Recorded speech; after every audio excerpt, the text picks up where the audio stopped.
Losing the grip of spiritual professionalism. Unsaon ba nga makagawas bata? Ani bang hawid ba? Aning being spiritually professional mga igsoon. Kung naamoy Bible, which I believe naamang yun, basahan ninyo ba nako in the book of Revelation, basahan niyo sa hilom o ako ang magbasa diri sa Saba mga igsoon. Iganang pulong sa in Revelation 2:1-7. To the angel of the church of Ephesus write, this thing says he who holds the 7 stars in his right hand, who walks in the midst of the 7 golden lampstands. I know your works, your labor, your patience, and that you cannot bear those who are evil. And you have tested those who say they are apostles, and are not, and have found them liars. And you have persevered and have patience and have labored for my name's sake and have not become weary. Nevertheless, I have this against you, that you have left your first love. Remember therefore from where you have fallen, repent and do the first work, or else I will come to you quickly and remove your lampstand from its place, unless you repent. But this you have, that you have hated the deeds of the Nicolaitans, which I also hate. He who has an ear, let him hear what the Spirit says to the churches. To him who overcomes, I will give to eat from the tree of life, which is in the midst of the paradise of God. Ang Ginoo panalangin sa iyahang mga pulong igsoon. May usang pastor nga nadunggan ako ba nga nagwali nga naghimo ba pasiaw out of the context ani bang atong mga pagsimba nga ginabuhat sa Ginoo ani during sa atong praise and worship. Ngayon niya, during daw kuno sa ilahang praise and worship, may tao daw ang congregation, they are joyfully singing, dancing, clapping their hands. Malipayon kay sila nga na nag-praise sa ilahang tingog, giving glory to God. While nga to sa suok nga dapit ang ilahang leaders ay standing, and then nakapanguyukpos pagayon, cross-handed, nagtindog nga to sa luyo, then nanguyugpos pa kanibitang na-cross-handed mga igsoon og daw wala ba'y pakiba sa gakahitabo nga mga panagdaig. And then humandaw sa ilahang worship ipangutana tong maong leaders sa iyahang attitude during sa worship time. Og ang maong leader ang ihang tubag nga katong akong gibuhat mo to'y gitawag na to professional way of worship. Naday professional nga worship.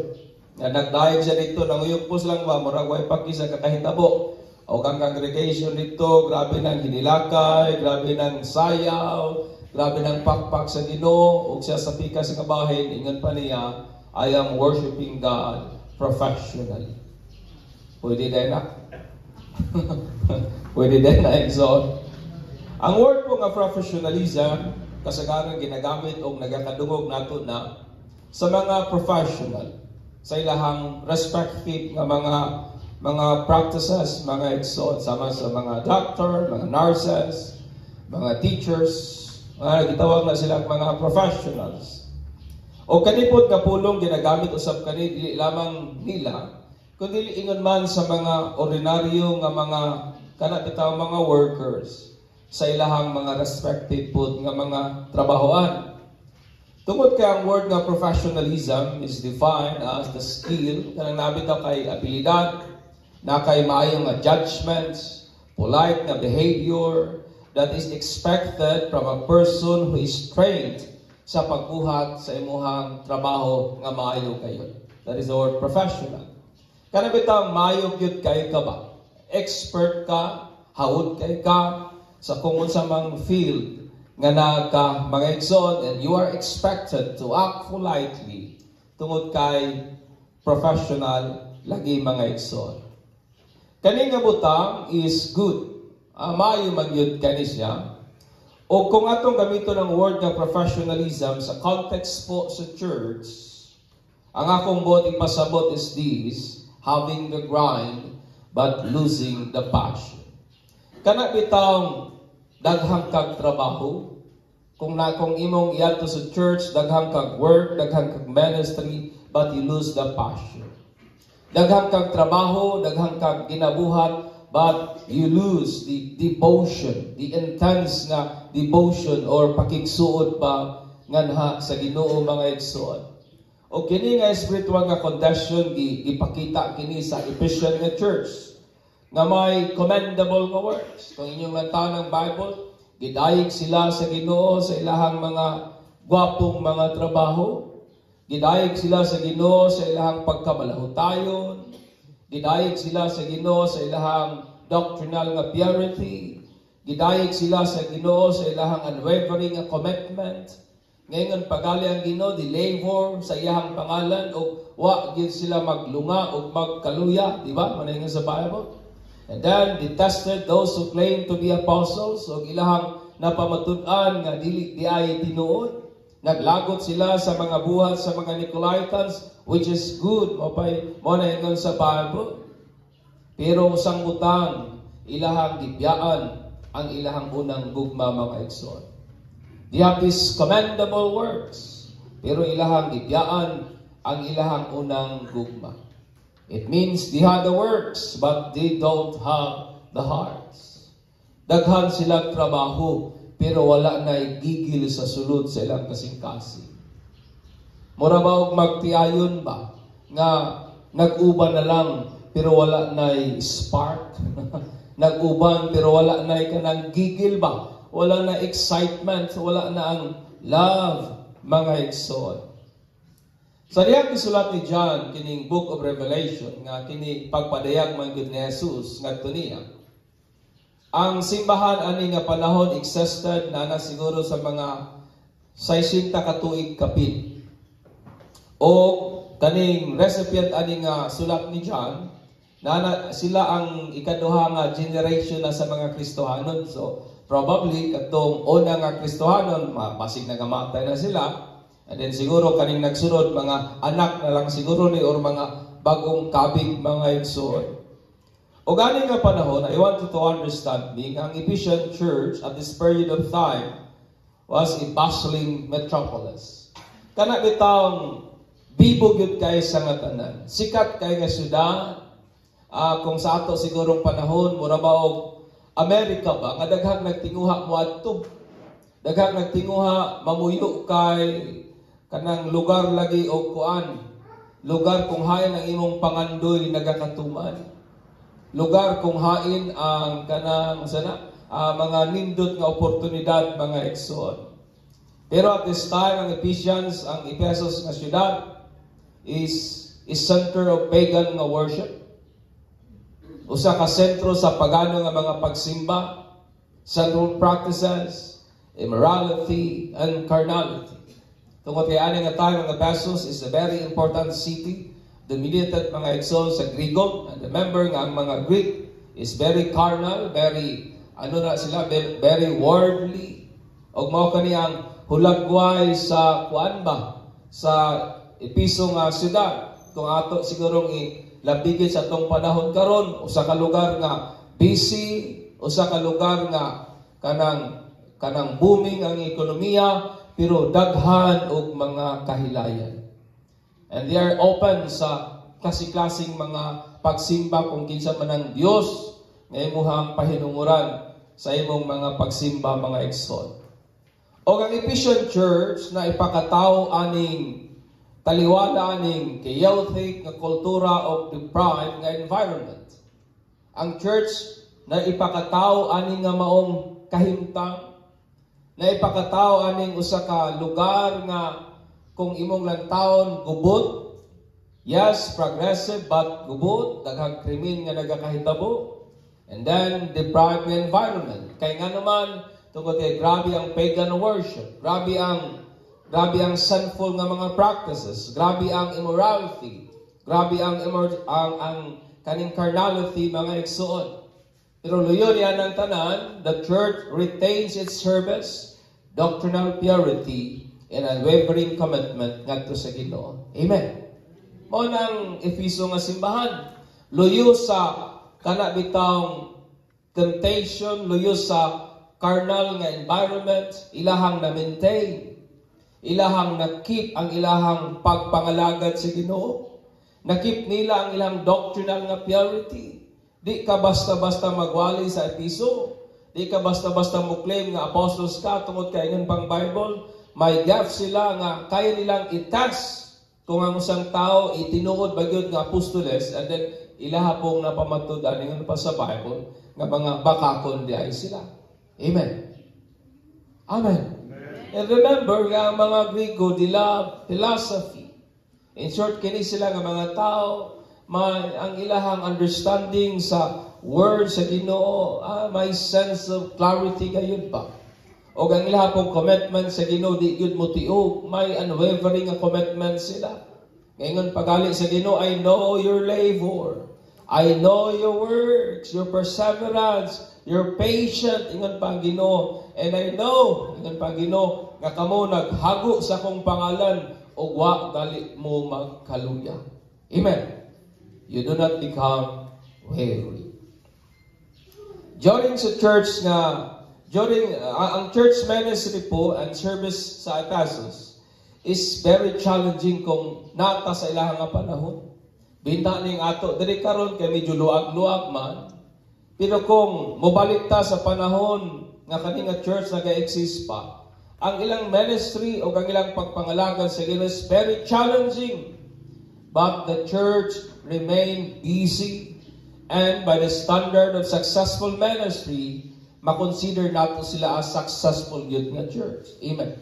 Daghan kay sila activities. Nakip nila ang ilang pagpanerbisyo sa Ginoo. Kung siguro sa ato nga panahon karon, daghan kay sila Bible study, daghan kay sila og kanang feeding ministry, aktibo siguro kay ang ilang mga department o uban pa.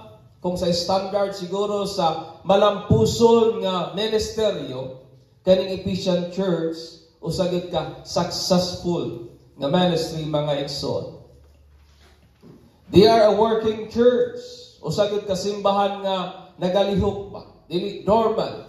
Usa ka church nga aktibo gyud nga nagapanglihok pagpanerbisyo nga naha sa Ginoo. However, gireprimand o gibadlong sila ni Jesus for leaving their first love. Amen. Usa ka butang ang ingon ni Jesus, may butang ako nga ikasaway nga naha kaninyo. Tungod kay inyong gibiyaan ang inyong unang gugma. They are busy doing the ministry, pero ilahang gileft, ilahang gibiyaan ang ilang unang gugma mga igsoon. Amen. Unsa dining unang gugma? What is first love? Naikanta, first love never dies. Di ba? I don't know kung nakasinati na ba mo niya na akong unang gugma, namatay naman. Di ba? Unsa rin ang unang gugma? Kini nga pulong nagikan sa Griego nga word nga protos agape. Protos agape. Ang word na protos, it means first in time. I want you to understand. Ang word na protos, it means first in time or place. First in any succession of things or person. First in rank, in influence, honor, chief, principal. First at the first. Mo nang word nga protos. Pinakauna. Kung na may pinakauna, mo na yun yung pinakauna. Pinakauna sa ranggo, pinakauna sa importante, pinakauna sa dungog, pinakauna sa prioridad, pinakauna kung unsa man ang una mga igsoon. That is the word first or protos or foremost. O ang word naman nga agape, we know is usa kini ka unconditional and sacrificial love nga kini nga gugma gikan gyud sa Dios. Amen. The kind of love nga gigugma sa Ginoo kanimo kanako mga igsoon. Butang nga gipakita sa Dios, butang nga gi-enable sa Ginoo kanimo kanako. Mo na nga makahimo ta sa paghigugma tungod sa gugma ni Christ nga iyang gibubo sa toang mga kasing-kasing mga igsoon. O kini nga gugma is a love of choice or pagbulutan, and not motivated by superficial nga appearance. Kani nga gugma tinukmod ni sa imong pagbulutan, dili lamang tungod kay nainganyo ka, giganahan ka, but tinukmod kini sa imong pagbulutan, mga igsoon. Amen. Dali ba yang higugmaon ang taong buutan? Dali ba yang higugmaon kining taong kusog manghatag? Sayon ba yang higugmaon kining mga taong nindot og batasan? Pero it is a very challenging sa paghigugma sa mga taong sukwahi sa imuhang preference, mga igsoon. But we are called by God to love sa tanan. Amen ba? Og mao kini ang agape. Una sa tanan gigugma man ta sa Ginoo, dili tungod kay mga maayo tanaw. We are loved by God unconditionally, my friend. Amen. We are loved by God sacrificially, mga igsoon. Unsa man ning agape, dili kini siya attracted sa emotional nga attraction. Dili pagbati-bati lamang ba? Dili tong feeling nimo giganahan ka, mo na nga hihigugma ka. Dili ingana ng agape or sentimental nga relasyon.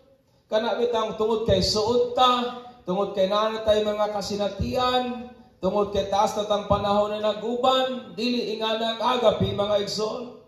Ang agape is the highest and the noblest kind of love. Ang pinakataas o ang pinakadungganon nga klase sa gugma, which chooses an act of self-sacrifice to serve the recipient. Kana bitang imuhang gipili nga muhimo kag pagsakripisyo ba aron nga imuhang mapangalagaran kinsa man tong imuhang girenderan o gihatagan sa maong paghigugma, mga igsoon. O kini nga gugma mao ang tinuod nga hallmark or ilhanan sa mga taong luwas, mga igsoon. And this is the thing nawala sa mga Ephesians believer. Naingon si Jesus said that first, and that is the word protos, and great, that is the word megas. Protos and megas commandments, ingon niya in Matthew 22:37-38. Love the Lord your God with all your heart, and with all your soul, and with all your mind. Amen. Ingon ni Jesus mo niyang first. This is the protos, the first rank. Kung na may pinakauna, mao na gyud ni siya. Ang pinakadako, pinakauna nga sugo, nga atong higugmaon ng Dios sa tibok natong pagkakita. Amen. We must love God. We are commanded to love God with all our mind, soul, heart, with all our being, mga igsoon. Ang Ephesian nga church was too busy doing their ministry and keeping their Christian identity. Dili sila ma-engulf sa dominant nga color nga culture, while sa pikas nga bahin, they sadly neglect the very and most important command, which is to love God as the first. Kasi po ang Ephesians nga church, busy kay sila sa ilahang mga church activities. Busy kay sila sa ilahang pagtest kung kini ba apostles ba o dili. Busy kay sila sa paglahutay. Busy kay sila sa pagpasensya. Busy kay sila sa pag-labor, sa paghago. Busy kay sila sa tanang mga butang nga ilang ginabuhat. Yes, I believe it is also for the glory of God. Grabe ang ilang paningkamot nga sa pikas nga bahin, dili sila lamuyon ba? Dili sila makaon sa sistema sa ilahang current nga time? Dili sila lamuyon ba sa carnal nga environment, mga igsoon?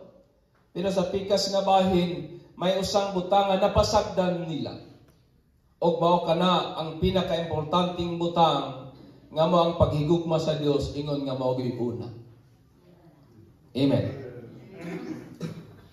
They were too preoccupied with their church works that it become their first. Busy kay sila sa ilahang trabaho sa simbahan, nga mo'y nahimong una. Mo'y nahimong number one. Busy kay sila sa ilahang pag-preserve sa ilang doctrinal purity, nga nahimong una. O ang ilahang paghigugma sa Dios, nahimong ikaduha, ikatulo, ikaupat, o ikalima na lang, mga igsoon. Sama ba sa tuang kultura karon, which most church are influenced sa Western nga music, di ba? Kining atong mga panagdaig, influensyado man sa Western nga musika, mga igsoon. Influensyado sa Planet Shakers, Elevation, o sa banang uban nga mga sikat nga mga hawod nga mga Christian nga band sa atong time karon. Ang atong worship is influence nila, mga igsoon. That people become more particular with music than the heart. Nga sa pikas nga bahin usayang tao, ang ginabantayan, ang musunata na lang, ang tukar na lang, o dili na kayo particular sa kasing-kasing ba na nagahatag og pagdayeg sa Ginoo. Amen. That people become more in love in worship than the Lord whom worship is due. Nga usahay kining tao, mas nahigugma na sa pangapanagdaig pa, inay sa Dios nga ginapahinunguran sa mga panagdaig. Mas nahigugma na sa sunata, mas nahigugma na sa tukar, mas nahigugma na sa pagdaig kaysa Dios nga ginapahinunguran sa mga pagdaig, mga igsoon. Napabata niya. And that is what happened sa Ephesian nga church. The church become in love with usahay sa ministry usab. That the church becomes so in love sa ministry more than the Lord who gives the ministry. Nga usahang tao, mahigugma na ba sa buluhaton, labaw kay sa Ginoo? And this is what happens sa Ephesian nga church. Busy na kayo sila sa ilahang trabaho. Busy na kayo sila sa ilahang gihuna-huna nga pagpangalaga sa Ginoo. Pero usang butang ang ilahang nalimtan. Ang ilahang paghigugma sa Dios nga mo'y una gid unta sa tanan. Amen. Then the Ephesian church was commanded by God to repent. Dagikan aning maong sala. God commanded them to repent, or else, ingat pa niya, I will remove your lampstand from its place. Di ba usahay sa kinabuhi nga kaning magkadugay na tagpangalagad sa Ginoo ba? Usahay, murag nayus na kaita sa dagan, sa atuang pagpangalagaan, murag nahimo ng rutinary na lang yun kayo ang tanan. Yes, we work, natay mga trabaho, natay mga ministry, pero usahay sa pikas nga bahin, ang passion ba? Usahay, mo'y nawala na. Kaya usahay, mas nahimo ng priority ang ministry kaysa Ginoo nga mo'y kipangalagaran. Amen. Usahay, nahimo ng ang gugma, tuwa na sa music, wala na sa Ginoo. Usahay, ang gugma, tuwa na sa pagdayig, wala na sa Diyos nga ginadayig. Nakuha ba niyo akong punto, mga igsoon? And this is what happened sa Christian nga church. They are busy doing their church business. Pero yun ang Ginoo, but I have this against you. You have left your first love. Imuhang gibiyaan ang imuhang unang gugma. It means nga, dili na ang Ginoo mo'y mahimong priority. Dili na ang Diyos mo'y una sa tanan. Ang Ginoo nahimo na lang ikaduhang option, third option, etc. Sa itong pagtuon sa Revelation 2, 1-7, may tulo ka principles nga itong practical lessons na magatabang nato to keep our first love, nga atong ma-maintain ang atong first love, o malikaya nato kining mahimutang spiritually professional. Kung mayroon kang spiritually professional, it means nga we are doing our business professionally sa church, yes. We are leading the worship, nagasimba ta, yes. atong kanabitang we act politely, pero sa pikas nga may usahay ba ang nahimo na lang natong custom, pero sa pikas nga bahin wala na gyud tong passion nga dili nagbitaw ang Ginoo giuna. Amen. Una, continuous desire to be in the presence of Jesus Christ. That is verse 1. Ang angel po ang angel of the church mao kini ang mga pastor, because ang word ni angel, it means messenger. Mao kini ang mga magbalantay o ang mga pastor sa iglesia. According sa word ni Jesus, ang 7 star are the angels of the 7 churches. O ang 7 lampstand mao kini ang 7 churches. Si Jesus mo ang naghawid sa 7 stars sa iyang tuong kamot. O and the one who walks in the midst of the 7 golden lampstands. Mao ni siya, mao ni si Jesus. Siya ang nagunit sa 7 ka bituon representing the pastors of church. O siya po ang naglakaw taliwala aning 7 ka bulawan nga lampstand. Si Jesus, nasayod siya o personally siyang nahibalo o iyang personal nga ginaatiman ang iyang angels with divine favor representing sa pag-hold niya sa iyang kamot, sa iyang tuong kamot.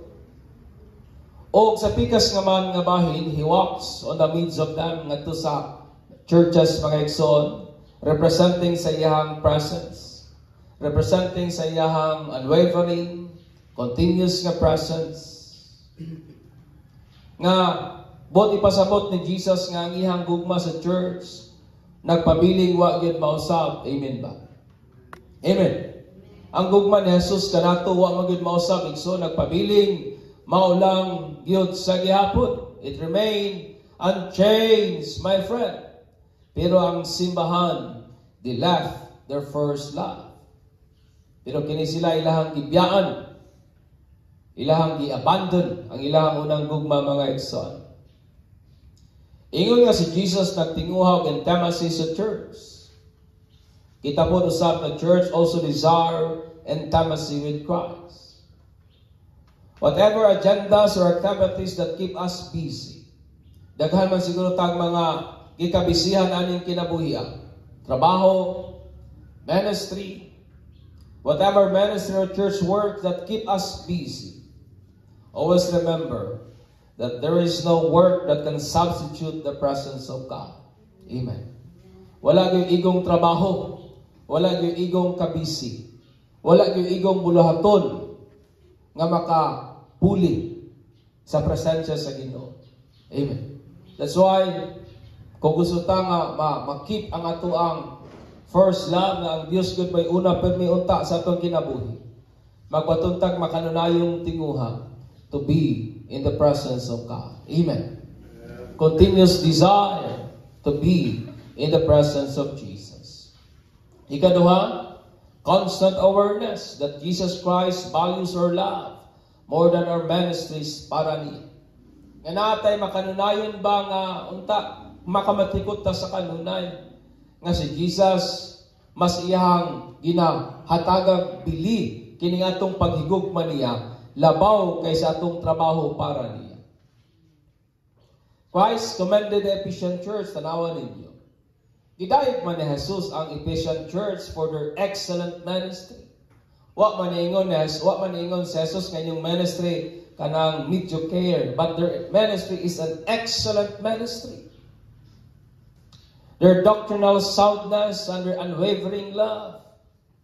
Kani nga mga tao ni di mailad sa mga di ni mailad sa mga false na mga teaching.